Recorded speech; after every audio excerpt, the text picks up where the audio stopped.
En la sesión anterior vimos que para calcular la aceleración de una partícula de fluido en un campo vectorial, desde un punto de vista euleriano, necesitamos utilizar el concepto de la derivada sustancial. Básicamente, la derivada sustancial es utilizar la regla de la cadena. Si tenemos un campo de velocidad que es una función vectorial de las variables x, y, z y de la variable temporal t, la derivada de la velocidad respecto del tiempo va a estar dada por los términos siguientes. Primero, derivamos el vector velocidad respecto del tiempo, más la derivada de la velocidad respecto de la coordenada espacial x por la derivada de x respecto del tiempo. Y así sucesivamente para las otras dos coordenadas espaciales, la derivada de b respecto de y por la derivada de y respecto del tiempo, más la derivada de b respecto de z por la derivada de z respecto del tiempo. La derivada de x respecto del tiempo es la componente de velocidad en la dirección x que vamos a denominar u. Lo mismo, la derivada de y respecto de t la denominamos la componente de velocidad b. La derivada de z respecto del tiempo es la componente w en la dirección z. Por tanto, la aceleración total de la partícula queda eh, separando en dos términos importantes. Un primer término que se va a denominar la aceleración local y que es la derivada de la velocidad respecto del tiempo, más tres términos que se van a denominar la aceleración convectiva, en los cuales predomina fundamentalmente la dependencia de la velocidad con respecto de las direcciones x, y y z. Noten ahora que en el caso de un flujo permanente, que es un flujo estacionario, no varía en el tiempo, el primer término se hace cero y la aceleración de la partícula de fluido en este campo vectorial está dado únicamente por la componente de aceleración convectiva. De la misma forma, si tuviéramos un flujo uniforme donde el campo de velocidad no varía con las variables espaciales, los términos de la aceleración convectiva serían cero. Bien, y si tenemos un flujo bidimensional, que en este caso solamente depende de las variables espaciales x y, por ejemplo, en un sistema coordenado cartesiano, la aceleración total va a estar dada por los términos de aceleración local, que es la velocidad respecto del tiempo, más las componentes de aceleración convectiva que van a depender de las variables espaciales x y y.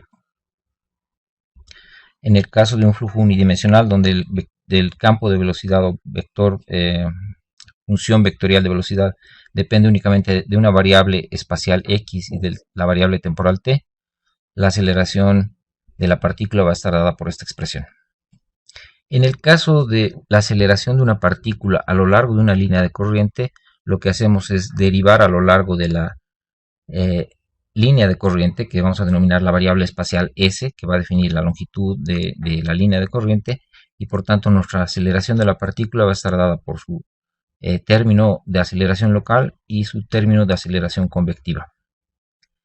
Observemos nuevamente que en el caso de un flujo estacionario, el término de la aceleración local, la derivada de la velocidad respecto al tiempo, se hace cero. Por tanto, la aceleración es únicamente función de las variables espaciales, y en el caso de la aceleración de la partícula a lo largo de una línea de corriente va a estar dada por la expresión velocidad por la derivada de la velocidad respecto de la derivada de la distancia espacial de la línea de corriente. Vamos ahora a definir flujo rotacional e irrotacional, y vamos a ver más adelante que cada uno de estos están asociados al flujo viscoso y flujo no viscoso. En el caso del flujo rotacional está especialmente asociado al flujo viscoso. En cambio, el irrotacional es un flujo no viscoso que es ideal. Primero vamos a partir de la diferencia que hay en el movimiento de un sólido y el movimiento que ocurre en un fluido.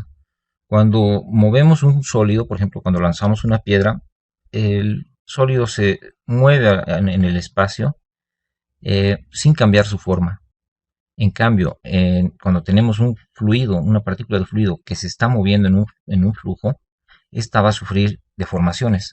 Vemos aquí en la imagen, tenemos una imagen en el instante de tiempo t, donde tenemos una masa de fluido y una partícula infinitesimal que es prácticamente un cubo de arista diferencial de x, diferencial de z, diferencial de y que luego de un pequeño intervalo de tiempo, en el tiempo t más diferencial de t, vemos que la masa de fluido o elemento de fluido se ha movido y deformado a una posición, y la partícula infinitesimal de fluido también ha sufrido deformaciones, es decir, eh, aparte del movimiento que ha ocurrido desde el punto inicial al punto final, la partícula de fluido sufre deformaciones.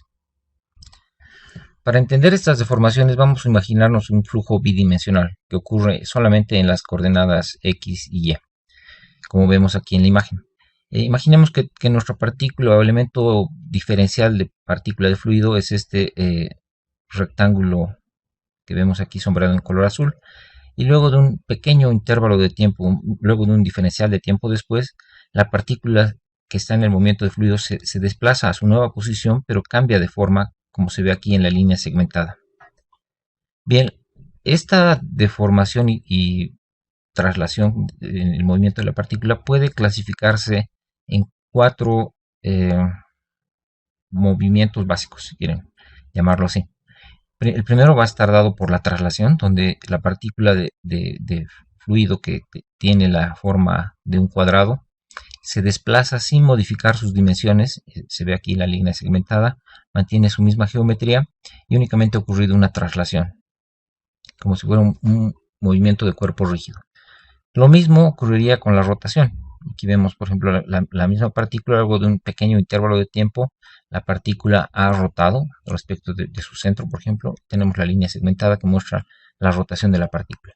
Cuando queremos describir el movimiento de un sólido, es suficiente describir la traslación y la rotación para describir un movimiento complejo de una partícula sólida, lanzamiento de una piedra, por ejemplo. En cambio, en los fluidos ocurren otros dos deformaciones adicionales cuando se está moviendo el fluido.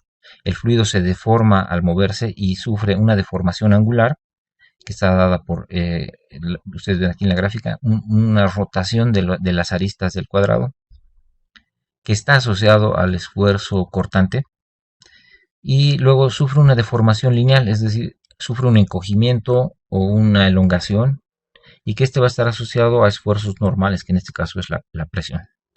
Entonces, cuando hablamos del movimiento de una partícula de fluido, aparte de la traslación y rotación, sufre deformaciones a lo largo de su movimiento. Para describir el movimiento relativo de fluido, vamos a asociarlo al movimiento de dos partículas adyacentes, A y B, que están separadas por un vector diferencial de posición diferencial de R, como se muestra aquí en el lado izquierdo de la figura. Para ayudarnos en la descripción vamos a construir un paralelepípedo rectangular que tenga como diagonal los puntos A y B. Este paralelepípedo, por tanto, va a representar nuestra partícula diferencial y su movimiento relativo en el flujo fluido en un instante de tiempo t. Adicionalmente, en nuestro paralelepípedo vamos a crear los vértices C, D y E para completar la descripción del movimiento de fluido de la partícula. Entonces, si podemos describir el movimiento relativo entre el punto C y A, entre el punto D y A y entre el punto E y A, entonces vamos a poder describir las tasas de deformación lineal y de rotación. Nos vamos a referir mucho a tasa como el cambio en el tiempo o velocidad de cambio en el tiempo. En este caso, por ejemplo, la tasa de deformación lineal es la velocidad con la que se elonga, o si quieren ustedes, con la velocidad con la que se aleja o se acerca el punto C respecto del punto A. En cambio, la tasa de deformación angular va a ser la velocidad con la cual rota el punto C respecto del punto A. Vamos a concentrarnos en la partícula C, es decir, el vértice que vemos acá sobre el eje X. Esta partícula va a tener una velocidad v sub c, que es la velocidad de la partícula del punto C respecto de la partícula A, que la podemos expresar vectorialmente como la ecuación. La velocidad en C es igual a la velocidad en A más un incremento o cambio de la velocidad en B respecto de la dirección X. Noten que si derivamos la expresión que vemos aquí, derivamos la velocidad respecto de x, vamos a tener que es la componente en la dirección x es la derivada de bx respecto de x por el diferencial de x más la componente de velocidad en y respecto a la dirección x por el diferencial de x en la dirección j más la derivada de la componente de velocidad en z eh, respecto a la derivada de x por el diferencial de x. Bien, la expresión entonces que tenemos aquí es la derivada de la velocidad respecto de la dirección x. Hemos pasado a la derecha el término de la velocidad en a y por simplicidad se puede asumir de que el punto A permanece fijo, por tanto este término se hace cero y tenemos entonces la tasa de cambio de la velocidad respecto de la dirección x.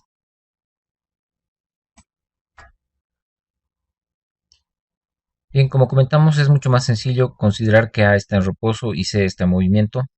Por tanto, las componentes del movimiento relativo del punto C respecto del punto A está dada por la expresión que vemos aquí en la derecha de la ecuación. El primer término representa la tasa de elongación o contracción de la arista AC, es decir, cuánto se elonga o se contrae la arista AC va a ser la deformación, la tasa de deformación relativa de C respecto de A en la dirección longitudinal. En cambio, los dos siguientes términos, el segundo término, por ejemplo, es la tasa de rotación del punto C respecto de la dirección X, que corresponde a la rotación de C en la dirección Z. Y por último, el último término es la derivada de la componente de velocidad en Z respecto de X por el diferencial de X, es la tasa de rotación del punto C respecto del punto A en la dirección Y. De la misma forma, expresamos los movimientos relativos para los otros vértices, para la partícula D y para la partícula E, y por tanto tenemos la expresión de tanto las tasas de deformación longitudinal en las direcciones Y y Z y las tasas de deformación angular respecto del eje X, Y y Z.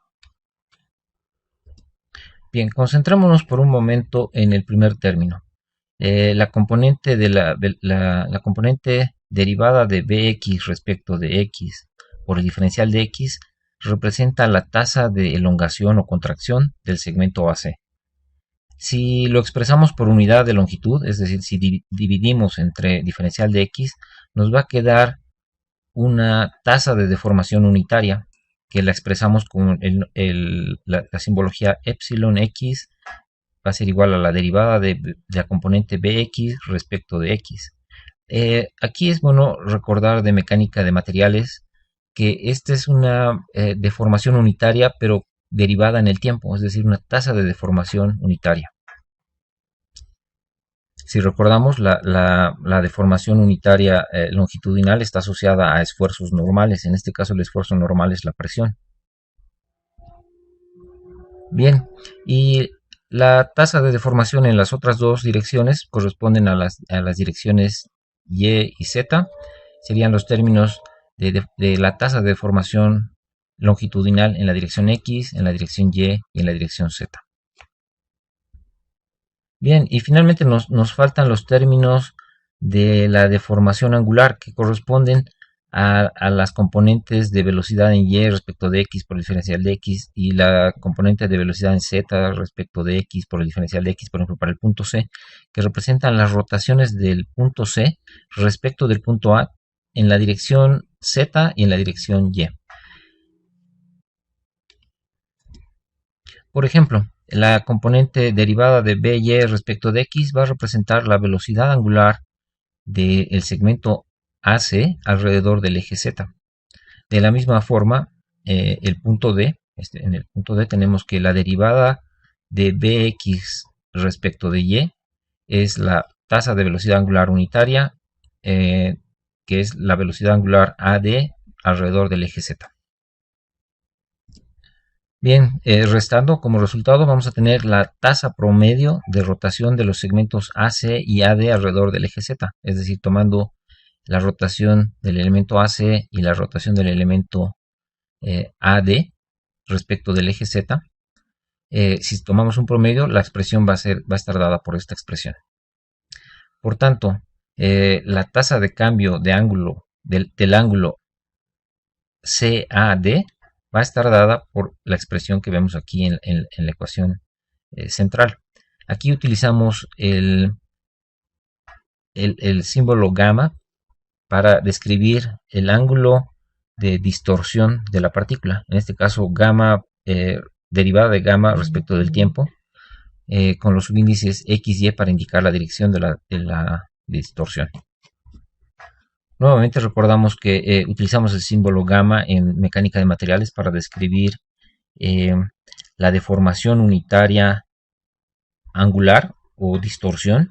Y en este caso, cuando hablamos de un fluido, recordemos que un fluido, por definición, ante la presencia de un esfuerzo cortante, presenta una deformación angular constante, que lo que medimos es la velocidad de deformación constante o tasa de deformación angular, que es, para nosotros va a ser gamma punto, que es la derivada de gamma respecto del tiempo.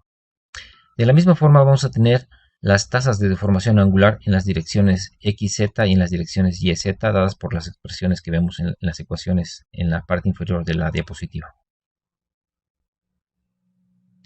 Bien, podemos definir ahora el tensor de la tasa de deformación para el paralelepípedo rectangular. Este tensor está dado por una matriz que tiene en su diagonal principal las tasas de deformación longitudinal y en los elementos fuera de la diagonal principal las tasas de deformación angular o ángulo de distorsión o tasa de deformación angular.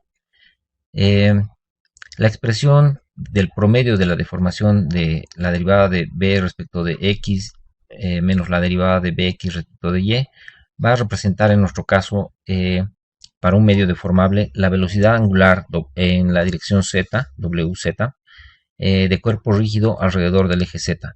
De la misma forma vamos a tener las expresiones de la velocidad angular en la dirección y la velocidad angular en la dirección x. Si tomamos estos otros componentes de rotación alrededor de los tres ejes, vamos a tener un vector de rotación o de velocidad angular que va a estar dada por la expresión que vemos en la parte inferior de la diapositiva. Como vemos, aquí tenemos la componente de rotación en la dirección Y, la componente de rotación en la dirección J y la componente de rotación en la dirección K, que son, como vimos en la diapositiva anterior, el promedio de las tasas de deformación en la dirección X, Y y Z. Entonces nuestro vector de velocidad angular va a estar dado por este vector W. Como el movimiento angular de los elementos fluidos son una acción física que no depende del sistema coordenado que se elija, se utiliza un operador vectorial que es conocido con el nombre de rotacional, el cual opera sobre el campo vectorial y da como resultado el doble de la velocidad angular. Por tanto, si utilizamos el operador rotacional, la velocidad angular se puede expresar como un medio del rotacional sobre el vector velocidad, o también definido vectorialmente, es un medio del producto vectorial del operador gradiente, producto vectorial, el vector velocidad. Bien, finalmente ahora podemos definir un flujo irrotacional. Un flujo irrotacional va a ser aquel en el cual la velocidad angular es cero para todos los puntos del flujo. Y un flujo va a ser rotacional cuando el vector velocidad angular es distinto de cero en algún punto del flujo. Nos interesa saber bajo qué condiciones un flujo es rotacional o irrotacional y en qué momento un flujo que inicialmente es irrotacional comienza a tener una velocidad angular distinta de cero. El desarrollo de la rotación en una partícula de fluido que inicialmente está en un flujo irrotacional requiere que esté presente un esfuerzo cortante en la superficie de la partícula. Recordemos que el esfuerzo cortante está relacionado con la tasa de deformación a través de la viscosidad. Entonces, hay fuerzas viscosas significativas inducidas generalmente por chorros, estelas, fronteras sólidas que van a generar el flujo rotacional. Vemos aquí unos ejemplos. Por ejemplo, en un flujo externo alrededor de un cuerpo, nosotros vamos a tener una capa límite donde las fuerzas viscosas van a ser predominantes y muy importantes, donde el flujo va a ser predominantemente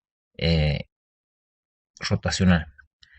También se va a presentar flujo rotacional en la capa límite turbulenta, en la región de separación, en las estelas, eh, donde predomina las fuerzas viscosas y el flujo es rotacional. En el caso de un flujo interno, por ejemplo, el flujo en el interior de una tubería, donde tenemos un flujo que está circulando dentro de la tubería, la región que está muy próxima a la pared de la tubería sufre el fenómeno de la adherencia del fluido. Esta condición se llama condición de no deslizamiento, donde la velocidad que moja la superficie de la pared se considera que tiene velocidad cero. La región que está próxima a la pared se caracteriza por una región predominantemente viscosa, donde predomina el flujo rotacional. En cambio, en las regiones bastante alejadas de la pared vamos a tener un comportamiento de flujo irrotacional.